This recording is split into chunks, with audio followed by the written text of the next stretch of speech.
Check कर sir.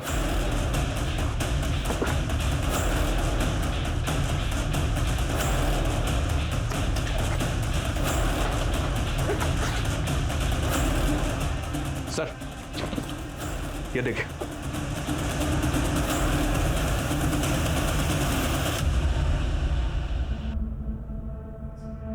Beauty, beauty छोड़ो उसे, छोड़ो। कितनी बार कहा है ना, ये सब काम तुम्हारे लिए नहीं है। पर घर पर भी मैं मेरी माँ की मदद करती थी और आप भी तो मेरी। रुक क्यों गई? तुम मेरे लिए मेरी बेटी जैसी ही हो। माँ की याद आती है? तुम मुझे बताओ कि तुम्हारी माँ कैसी थी? चल किराया निकाल। साहब आज तो मेरे पास पैसे नहीं है। मैं कोरोना नहीं है आपको, मामूली सा वायरल फीवर है। आप भी कारण परेशान हो रहे हैं, हम दवाई लिख देते हैं, एकदम ठीक हो जाएंगे। हम डॉक्टर के लिए, हम डॉक्टर आप मरीज। बेटा सौहार्द, पापा अभी असली मरीज को देख रहे हैं। थोड़ी देर जाके मनीष चाचू के साथ खेलो ना। पापा डॉक्टर खेलते ना पापा। पापा मनीष, डॉक्टर। अरे मनीष जी भैया। इसको जरा अंदर ले जाओ ना। अरे सौहार्द, चलो हम खेलते हैं तुम्हारे साथ डॉक्टर। नहीं चाचू, आप डॉक्टर कैसे कह सकते हैं? डॉक्टर तो पापा है, पापा खेलेंगे ना पापा। डॉक्टर दो अच्छा चलो, ये डॉक्टर हम लोग डॉक्टर नहीं लुका छिपी खेलेंगे। तुमको पसंद है ना? पापा 100 तक गिनती गिनेंगे, तुम कहीं जाके छिप जाओ, ठीक? हम कबड़ में छुपेंगे, आप हमें कभी नहीं पकड़ पाएंगे। डॉक्टर हाँ, चलो। सर बता दे सर, बता दो सर।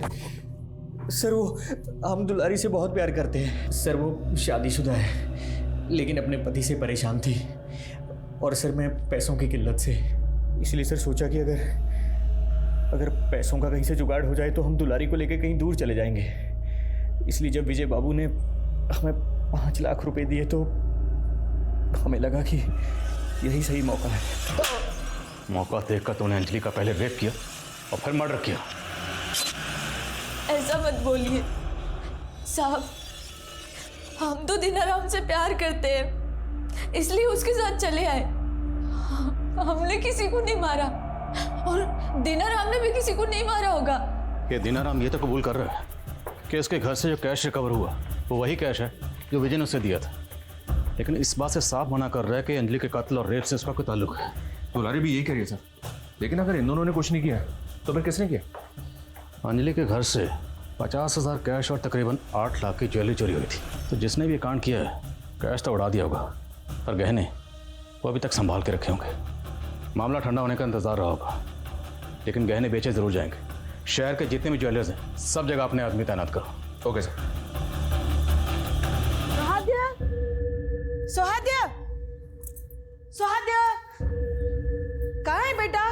सोहाद्या, ये लड़का कहाँ चला गया? जयंती भाभी, मैंने सुहाद्या को हर जगह देखा पर वो कहीं नहीं दिख रहा है। क्या? सोहाद्या, अरे क्या हुआ, इतना शोर क्यों मचा रहे हो तुम लोग? अरे सोहाद्या कहीं मिल नहीं रहा, पता नहीं कहाँ छुप गया है। अभी 1-2 घंटे पहले तो मेरे साथ वो लुका छिपी। हम कबड में आके छिपेंगे, आप हमें कभी नहीं पकड़ पाएंगे। कबोर्ड।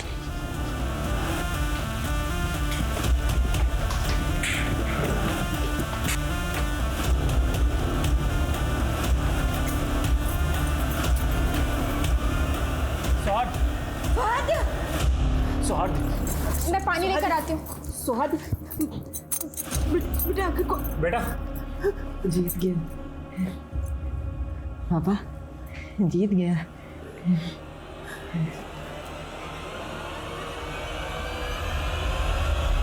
सर हमारा अंजलि का मर्डर से कोई लेना देना नहीं है। हाँ हमारी शादी लेन देन से हुई थी, उसको जवान पति मिला और हमें कर से छुटकारा सर। पर वो तुम्हारे साथ खुश नहीं थी। तुम दोनों मियाँ बीवी में अक्सर झगड़े होते थे। सर हम मानते हैं कि अंजलि को हम पसंद नहीं करते थे, लेकिन सर उसको मारकर हम अपनी जिंदगी काहे बर्बाद करेंगे? इतना तो हमें भी पता है कि अंजलि को तुमने नहीं मारा।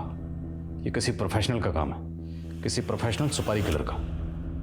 अब अंजलि की सुपारी तुमने नहीं दी तो अंजलि की सुपारी और कौन दे सकता है? सर प्रदीप दे सकता है, हमारी पत्नी का पहला पति।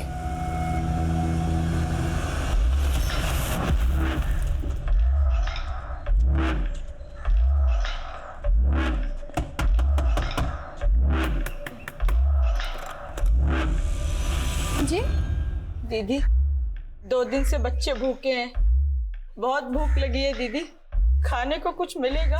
ठीक है, तुम रुको, मैं कुछ लेकर आती हूँ।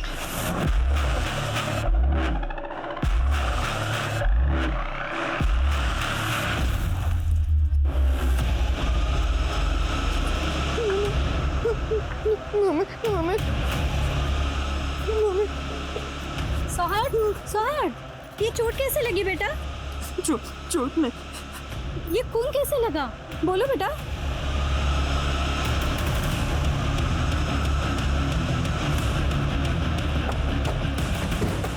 आइए सर, मैंने ही बुलाया था।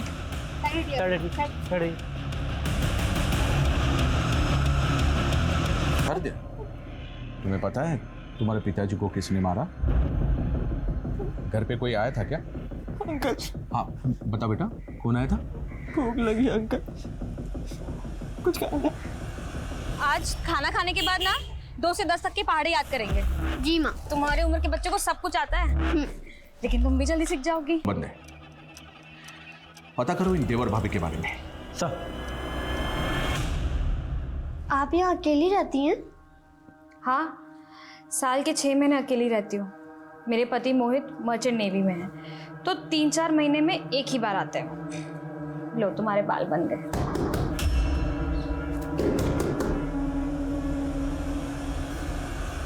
बेटा कुछ खाने को दे दो, बहुत भूख लगी है। हाँ, लेकर आती हूँ।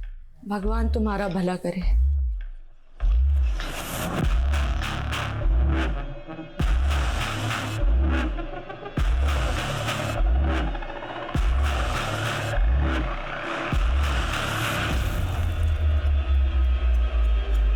ले।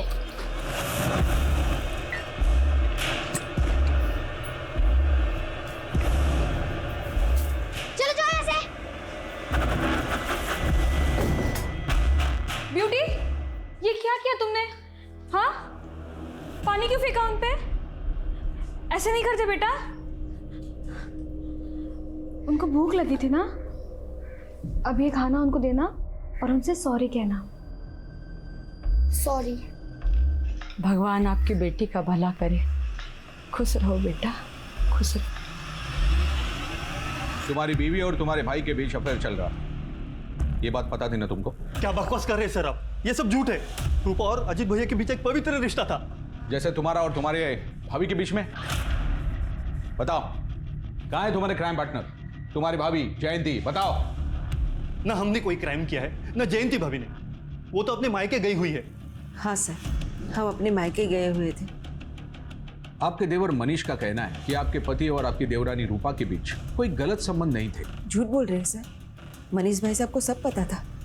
दरअसल रूपा और अजीत के रिश्ते को उन्होंने ही बढ़ावा दिया था। क्या? दरअसल मनीष भाई साहब कुछ कमाते नहीं थे, सारी जिम्मेदारी हमारे पति पर थी। उनके टुकड़ों पर पल रहे थे, इसलिए मनीष भाई साहब अपनी बीवी रूपा को हमारे पति अजीत के पास भेजते थे। और आप ये सब सह रही थी? और कोई चारा भी तो नहीं था सर, क्या करते? हमारे बेटे की कंडीशन तो आप जानते हैं ना, उसकी दवाइयाँ, उसके भविष्य के बारे में हम नहीं सोचते तो और कौन सोचता। पर कुछ वक्त से अजीत ने अपनी बेशर्मी की सारी हदें पार कर दी। जो हरकतें वो बंद कमरे में करता था वो खुलेआम होने लगी। बस हमारा सब्र खत्म हो गया, इसलिए हम अपने मायके चले गए। सर, हमने अजीत और रूपा को नहीं मारा है, हम सच कह रहे, हम अपने बच्चे की कसम खा के कहते हैं। अंजलि के केस में पुलिस गोल गोल घूम रही थी, वहीं अजीत और रूपा के मर्डर केस में हैरान करने वाले खुलासे हो रहे थे। क्या इन दोनों केसेस के आपस में तार जुड़े हुए थे? वक्त तेजी से गुजर रहा था और पुलिस पर दबाव बनता जा रहा था। अब जरूरी था कि पुलिस कोई नए तरीके आजमाए। सर, सभी ज्वेलर्स को अलर्ट पे रखा है, लेकिन अभी तक कोई भी ज्वेलरी बेचने आया नहीं है। तो शायद हमें अपना तरीका बदलना पड़ेगा। अभी तक हम ज्वेलर शॉप पे फोकस कर रहे हैं, जबकि काले धंधे अक्सर रात के काले अंधेरों में किए जाते हैं। एक काम करो, जितने भी लोग इस तरह के गहने बेचने और खरीदने के सस्पेक्ट हैं, सबकी लिस्टिंग करो। सबके घरों के बाहर सिविल ड्रेस में अपने आदमी तैनात करो। नजर रखवाओ दिन रात। Okay sir. पुलिस को कुछ वक्त लगा। चोरी के जेवर बेचने वालों पर उन्होंने सख्त निगाह रखी और बसंत नाम के एक शख्स पर उनकी निगाह आकर टिक गई। बसंत जौहरी था, लेकिन चोरी के गहनों की खरीद बिक्री वो अपने घर से करता था, वो भी उन लोगों के साथ जिन्हें वो पहले से जानता था। पुलिस के लिए काम कर रहे खबरी पहले चोरी चकारी में सम्मिलित थे। पुलिस ने उनकी मदद ली, जाल बिछाया और बसंत को धर दबोचा। या तो चोरी का माल खरीदने के जुर्म में हम तुझे यहीं रख दें लॉकअप में, या फिर अगर तुझे बचना है तो हमारी मदद कर। ठीक है साहब, मैं आपकी मदद करने के लिए तैयार हूँ, लेकिन सर मेरे पास उनका नाम पता कुछ नहीं है। जब भी उनके पास कुछ माल आता तो वो मेरे पास खुद आते हैं। हमारे आदमी 24 घंटे तुम्हारे घर पर तैनात रहेंगे। गलती से भी गलती करने की सोचना मत। नहीं साहब। पुलिस ने बसंत के घर पर दिन रात पहरा लगाए रखा। हफ्ते गुजर गए, महीने गुजर गए। पुलिस ने अपना सब्र बनाए रखा और 78 दिन बाद बसंत के घर एक दस्तक हुई।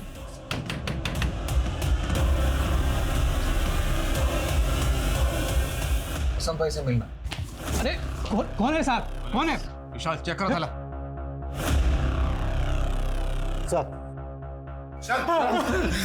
साहब मैं अरविंद हूँ, ये शंकर है। साहब वो जेवरात हमें रास्ते में पड़े मिले थे, चोरी नहीं किए। उनको बसंत भाई के पास बेचने के लिए ले जा रहे थे, चोरी नहीं की साहब हमने। आपको लगता है कि इस उम्र में हम चोरी चकारी करेंगे? हम मामूली से इंसान है साहब, एक टोकरी चाकरी करने वाले। वो गहने नीचे पड़े दिखे ना तो लालच आ गया साहब और चले गए बसंत भाई के पास। तुम लोग नौकरी पेशे वाले मामूली लोग हो ना, तो चोरी चकारी का माल खरीदने वाले बसंत को कैसे जानते हो?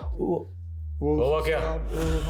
जब तक सच ना बोले मरम्मत चालू रखो। चोरी नहीं की साहब, गहने तो। और कौन कौन शामिल है तुम्हारे ग्रोह में? बोल दो, छोड़ दूंगा। छोड़ दीजिए साहब, डर लग रही है साहब, मर जाऊंगा साहब। चोरी नहीं। तुम तो बहुत अच्छा मसाज करती हो। कहाँ से सीखा? मासी से। मासी की वजह से ही मैं जिंदा हूँ।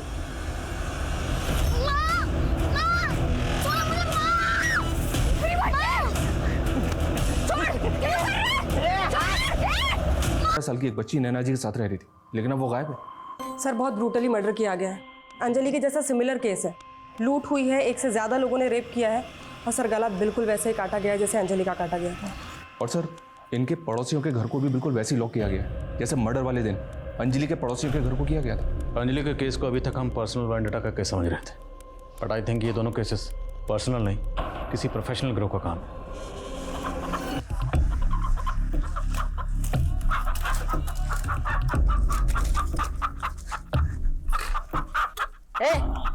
जा बलि देकर आ और प्रसाद लेकर आ। कृष्णा आजा।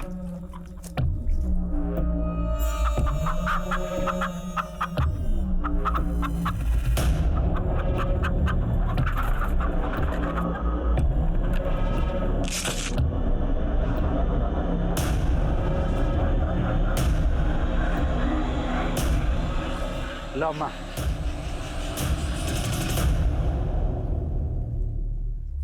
कावेरी, मैं क्या बोलता है, अभी जल्दी से जल्दी इधर से अपने को निकलना पड़ेगा, नहीं तो पुलिस आ जाएगी। इस बार हम पुलिस के पीछे जाएंगे और वो भागेंगे हमसे।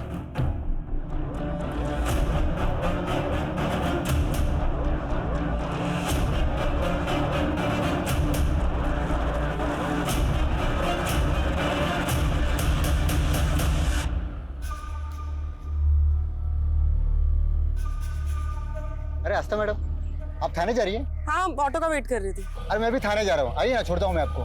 Thank you. बैठिए।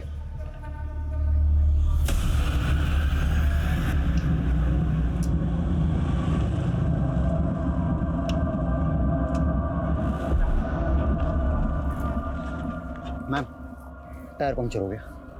यहाँ तो आसपास मैकेनिक भी नहीं मिलेगा रतन। देखता हूँ मैं कुछ करता हूँ।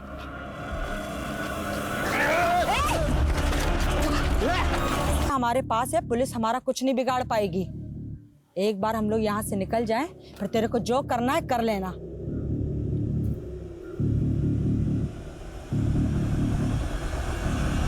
सर हमारी खबरों से भी पता नहीं चल रहा है कि एसआई आस्था इस वक्त कहाँ पर है और किस हालत में है। और ये अरविंद और शंकर, इन दोनों को 24 घंटे से भूखा रखा है। इनकी पिटाई भी किया सर, लेकिन दोनों अब भी एक ही बात बोल रहे हैं कि वो निर्दोष हैं। त्रिपाठी, मैं ये कुछ पुराने केसेस देख रहा था। इसमें साउथ का एक गैंग है पांडुपालिया, जो लोगों के घर में घुसकर रेप करता है, मर्डर करता है और चोरी चकारी करता है। इस गैंग के बारे में मैंने भी सुना है। ये साउथ के कोई आदिवासी या बंजारी लोग हैं, लेकिन सर ये लोग अभी तक नॉर्थ इंडिया में एक्टिव नहीं हुए। हाँ, बट इनकी जो मोडस ऑपरेंडी है वो सेम है जैसे हमारे यहाँ हो रहा है। ये जिस भी मोहल्ले में घुसते हैं, सबसे पहले मोहल्ले में घुसकर पड़ोसियों के घर की कुंडी बाहर से बंद करने को शुभ मानते हैं, और ये पूरी लूटपाट करने के बाद लूटपाट का जो माल है उसे बेचने के लिए गिरोह के यंग लोग नहीं बल्कि बुजुर्ग लोग जाते हैं, ताकि किसी को अरविंद और शंकर की रिमांड कब खत्म हो रही? 10 दिन बाद सर। और पूर्णिमा कब? 4 दिन बाद। अरविंद और शंकर से कहो कि 10 दिन से पहले हम उन्हें छोड़ने वाले नहीं हैं। Okay sir. त्रिपाठी सर।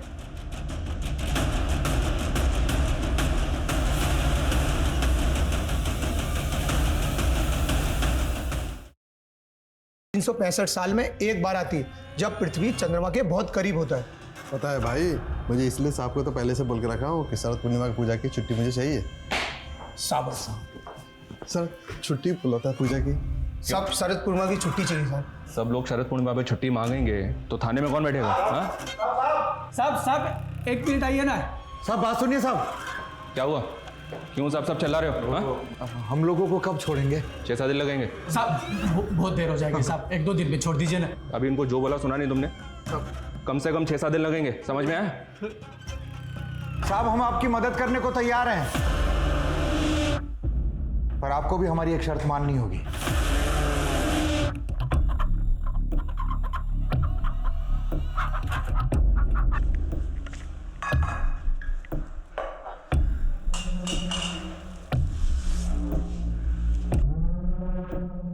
बता सकते किन किन जगहों पर?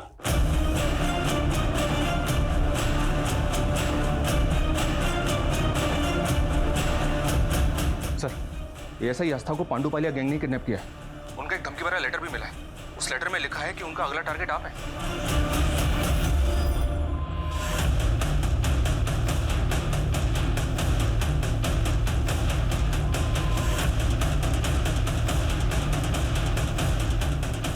जैन सर। जैन, त्रिपाठी क्या हो रहा है? पड़ा था सर, एसपी साहब के ऑर्डर से आपके घर पे 24 घंटे सिक्योरिटी रहेगी।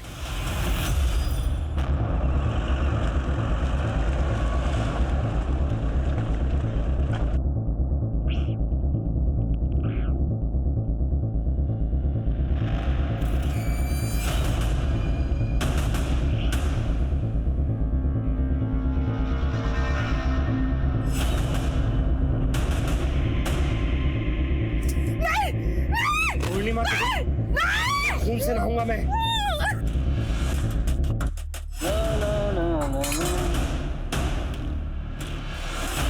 मदन, भाग पुलिस!